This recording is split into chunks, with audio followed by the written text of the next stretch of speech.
Hi friends, இன்றைக்கி நம்ம மாங்காய் சாதமும் அதுக்கு சைட் டிஷ்ஷாக கோவக்காய் பொரியலும் செய்ய போகிறோம். இங்கே கோவக்காய் வாங்கும் பொழுது அது பிஞ்சு காயாக உள்ளே நல்ல வெள்ளை கலராக இருக்கணும், அது ரெட் கலராக வரக்கூடாது.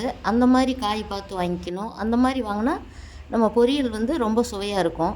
இதுக்கு நான் காய் 100 கிராம் அளவுக்கு எடுத்திருக்கேன். இப்போ மாங்காய் சாதத்துக்கு ஒரு பொடி வறுத்து எடுத்துக்கலாம். 1/4 ஸ்பூன் வெந்தயம், 1/4 ஸ்பூன் கடுகு, ரெண்டும் சம அளவு எடுத்துக்கணும். இது நல்லா பொரியிற அளவுக்கு வறுத்து எடுத்துக்கலாம்.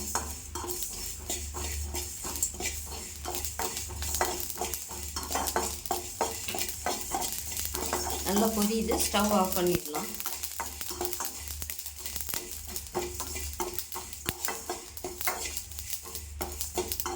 நல்லா பொரிஞ்சிருச்சு. இப்போ இது ஆறுநோட்டி இதை நல்லா பவுடர் பண்ணி எடுத்துக்கலாம்.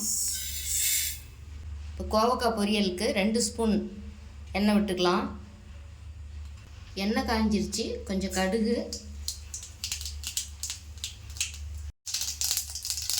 நல்லா பொரியுது. இப்போது கொஞ்சம் ஜீரகம், கொஞ்சம் சோம்பு சேர்த்துட்டு இதில் சின்ன வெங்காயம் கட் பண்ணி வச்சுருக்கேன், பூண்டு 2-3 பல் இதோட இதையும் சேர்த்துக்கலாம். கொஞ்சமாக கருவேப்பிலை இலைகள் நல்லா கலந்து விட்டுக்கலாம். வெங்காயம் பாதி அளவுக்கு வதங்கி வந்துருச்சு. இப்போ நம்ம கட் பண்ணி வச்சுருக்கிற கோவக்காய் இதோடு சேர்த்துக்கலாம். இது நான் ஒரு 100 கிராம் அளவுக்கு எடுத்திருக்கேன். பிஞ்சு காயாக எடுத்திருக்கேன். உங்களுக்கு காய் இந்த மாதிரி கலராக நல்லா க்ரீன் கலராகவே இருக்கணும், அதுதான் நல்ல பிஞ்சு காய். இது இந்த மாதிரி நான் ரவுண்டாக கட் பண்ணியிருக்கேன், சன்னமாக. இதை நல்லா கலந்து விட்டுட்டாச்சு. இப்போ இதுக்கு மிளகாத்தூள்லாம் சேர்த்துக்கலாம். 1/4 ஸ்பூன் குழம்பு மிளகாத்தூள், 1/4 ஸ்பூன் கரம் மசாலா, கொஞ்சம் பெப்பர் பவுடர் சேர்த்துக்கலாம். நல்லா கலந்து விட்டுக்கலாம்.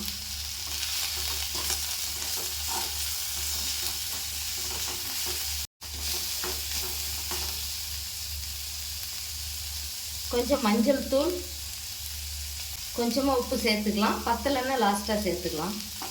நல்லா கலந்து விட்டுக்கலாம். இந்த எண்ணெயிலேயே இந்த மசாலா காயெல்லாம் கொஞ்சம் நேரம் வதங்கட்டும். இப்போ நல்லா ஓரளவுக்கு வதங்கி வந்துடுச்சு. இப்போ இந்த காய் வேகிறதுக்கு கொஞ்சம் தண்ணி சேர்த்துக்கலாம். தண்ணி சேர்த்து நல்லா கலந்து விட்டுட்டு மூடி வச்சிடலாம். ஒரு 5 நிமிஷம் வேகட்டும். மாங்காய் சாதத்துக்கு நம்ம ஒரு மசாலா அரைச்சி சேர்த்து செய்ய போகிறோம். அதுக்கு ஒரு சின்ன துண்டுகளாக ஒரு 4-5 துண்டு தேங்காய், ஒரு பச்சை மிளகா, கொஞ்சம் கொத்தமல்லி இலைகள், இது கொரகொரப்பாக அரைச்சி எடுத்துக்கலாம். மாங்காய் சாதம் தாளிக்க ஒரு 3 ஸ்பூனுக்கு எண்ணெய் ஊற்றிக்கிறேன்.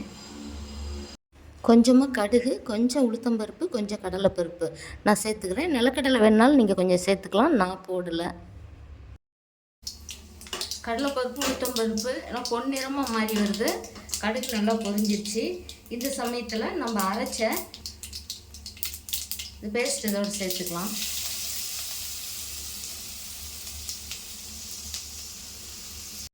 கருவேப்பிலை இலைகள், ஒரு மாங்காய் நான் இந்த மாதிரி துருவி வச்சுருக்கேன், இது இதோடு சேர்த்துக்கலாம். நம்ம பவுடர் பண்ண கடுகு வெந்தய பொடி இதோடு சேர்த்துக்கலாம். கொஞ்சமாக பெருங்காய பவுடர் சேர்த்துக்கிட்டு நல்லா கலந்து விட்டுக்கலாம். இது நம்ம அந்த அரைச்ச கொத்தமல்லி, பச்சை மிளகா, தேங்காய் அந்த பச்சை வாசம் போகிற அளவுக்கு நமக்கு வதங்கினா போதும். மாங்காயும் ஓரளவுக்கு வதங்கினா போதும், ரொம்ப வதங்கி வரணும்னு வேண்டாம். இதை நல்லா கலந்து விட்டுட்டு இப்போ இதுக்கு தேவையான அளவுக்கு நம்ம உப்பு சேர்த்துக்கலாம். மாங்காய் சீசனில் எல்லாருமே இந்த மாதிரி மாங்காய் சாதம் செய்வோம். இப்போ நான் செஞ்சு காட்டின இந்த முறைப்படி நீங்களும் செஞ்சு பாருங்கள். அடிக்கடி செஞ்சு தர சொல்லி கேட்பாங்க, அவ்வளோ சுவையாக இருக்கும். இப்போ இதுக்கு தேவையான அளவு தூள் உப்பு சேர்த்து கலந்து விட்டுக்கலாம். நம்ம அரைச்ச அந்த கொத்தமல்லி, தேங்காய் பேஸ்ட்டு, இந்த மாங்காய் இதோட பச்சை வாசல்லாம் போனால் போதும், ரொம்ப வதங்கணும்னு வேண்டாம். இப்போ நம்ம எடுத்து வச்சுருக்கிற சாதத்தை இதோடு சேர்த்துக்கலாம். இது 2 பேர் சாப்பிடக்கூடிய அளவுக்கு நான் இப்போ இதை கிளறுறேன்.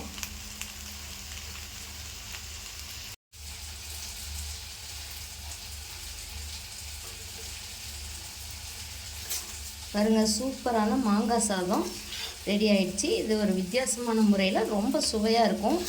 இதே போல் நீங்கள் செஞ்சு பாருங்கள். அடிக்கடி இந்த மாதிரி செய்ய சொல்லி கேட்பாங்க.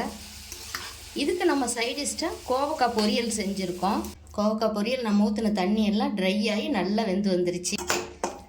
இதே போலவே நீங்களும் செஞ்சு பாருங்கள். நம்ம போட்ட உப்பு சரியாக இருக்குது.